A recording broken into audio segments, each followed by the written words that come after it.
Hello ladies and gentlemen, I'm here to bring you Japan vs. America. This is by me and John Murphy. The struggle was real between America and Japan because America already had a democracy and Japan was a communist country. This didn't set things off right. Officially, when America was attacked by Japan in Pearl Harbor, this is when America joined the war. So Pearl Harbor attack. Pearl Harbor. It occurred 1941, December 7th. It was a direct attack on American soil by Japan using fighters and bombers. It occurred in Honolulu, Hawaii, and the reasons for were to keep foreign invaders out and to protect pre-owned bases by the Japanese, and to take new bases that the naval fleets already had captured. The deaths were estimated around 2,500 at the time. The Battle of Midway. It occurred June 4th to June 7th in 1942. It was an ambush naval attack on the Japanese, and it was supposed to be a plan to bomb and destroy a base by the Japanese, although it was intercepted by American intelligence, and this allowed for America to ambush the Japanese, which protected a vital base on the Americans' offensive movement. America takes the offensive. This is when America officially begins to move west, and a tactic called island hopping and guerrilla warfare, also beach invasions. The use of naval and aerial strikes were essential to their progress and to their success. But there was an increase in casualties on Japanese side as well as in American side. Advantages over Japan. America had advanced weaponry such as grenades, tanks, and rifles, also planes. They had more supplies, and they had naval and aerial dominance. They had nuclear warheads, which Japan surely did not have. They had superior military tactics such as guerrilla warfare and island hopping. And they had pre-founded military bases found around Asia. Island hopping was a tactic used by both America and Japan during World War II. It was a great tactic in which you would hop island to island and secure a base on each island. When the U.S. used it, it enabled the Americans to move closer and closer to Japan, which effectively helped them win the World War between America and Japan. The Solomon Islands. It began on August 7th, 1942, and it was an infantry movement on the Solomon Islands.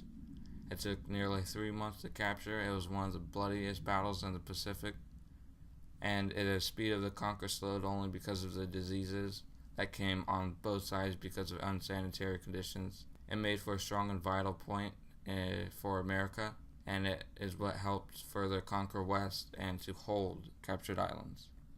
The Gilbert Islands. It began in January 1942. It was a large naval fleet that attacked these islands.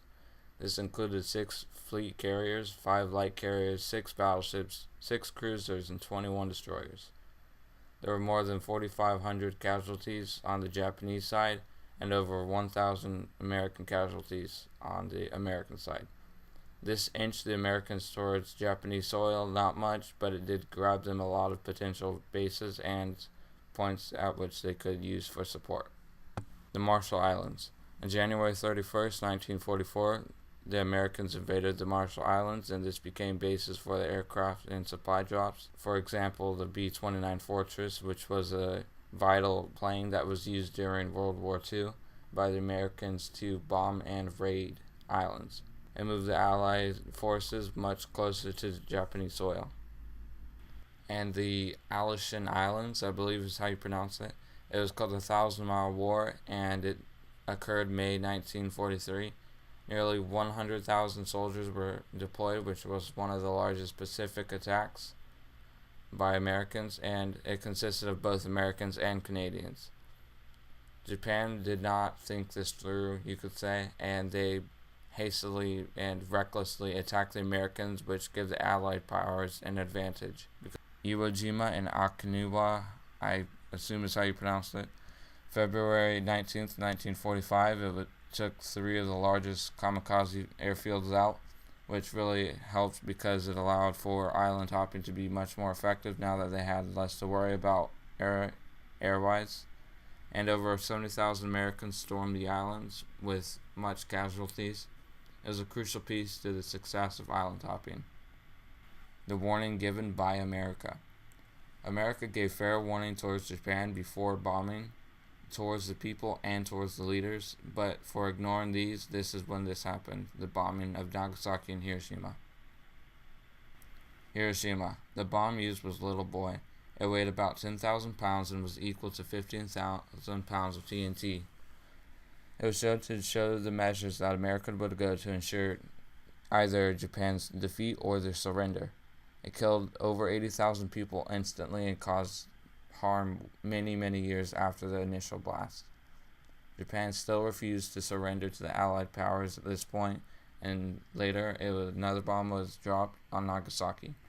The Fat Man weighed 10,000 pounds and was equal to 21,000 pounds of TNT. This was the bomb used in Nagasaki, and after the bombing, the Japanese soon surrendered, but over 40,000 people died from the initial blast, and many more deaths occurred after due to diseases and cancer. This bomb occurred on August 9, 1945. Surrender of Japan. Emperor Hirohito was called upon to surrender to the Allied powers by general and the government.